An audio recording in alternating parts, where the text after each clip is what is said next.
बिस्मिल्लाहिर्रहमानिर्रहीम, अस्सलामु अलैकुम। MM5 न्यूज़ के साथ मैं हूं मुस्तफा शेख। सबसे पहले शामिल करेंगे न्यूज़ हेडलाइंस।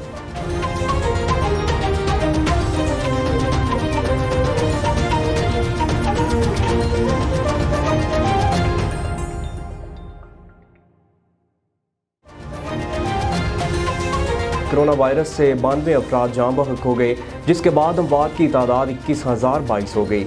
पाकिस्तान में कोरोना के तस्दीक शुदा केसेस की तादाद 9,26,695 हो गई।